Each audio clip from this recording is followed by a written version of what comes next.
All right, let's say someone gives you starter, like in this Kerr mason jar.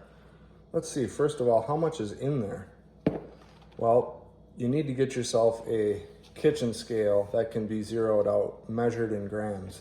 So an empty Kerr jar is about 250 grams, a pint anyway, and a pint with this much starter is about 396. We'll just round that to 400, and that would be what, 150 grams of starter in this, okay?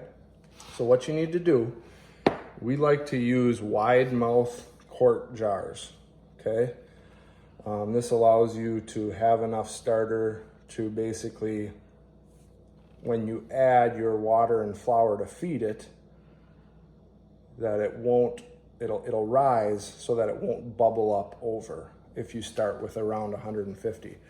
So if you're given this much starter, we'll say about 150 grams, the first thing you should do to make sure it's alive and active, and you need to do this about every week, maybe 2 weeks, is get yourself a quart jar. We like wide mouth. You can see this one's about 420 grams. Zero it out. Dump all your 150 grams of starter in that. Okay, and this is the same process every time you refeed. And then you add 150 grams of water and 150 grams of flour. It's a 1:1:1 ratio.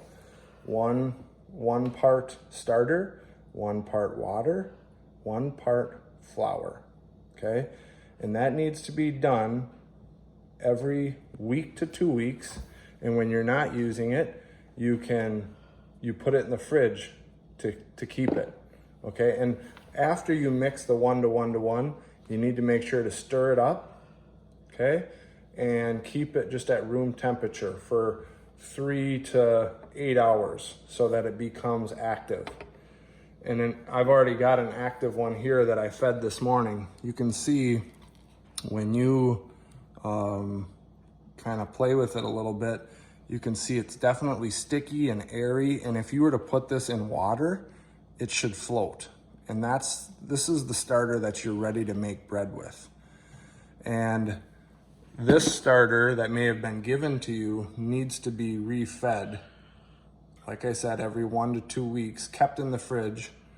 But in order to keep it alive, you gotta refeed it about every 1 to 2 weeks. And you need to refeed it and get it at room temp before you can start to make bread with it. But the first thing you need to do, again, if you're given starter, to make sure it stays alive, you gotta take all this starter out, measure it, how many grams it is, and then you put that much water, that much flour, you stir it up, leave it at room temperature for 3 to 8 hours, then cover it and put it back in the fridge. And it's good for a week to 2 weeks without having to refeed it again and repeat the process. And we've got starter again that I fed this morning. I'm gonna make bread with this, and then I'm gonna cover it up and put it back in the fridge, and I won't need to do anything with it till next week when I make bread again.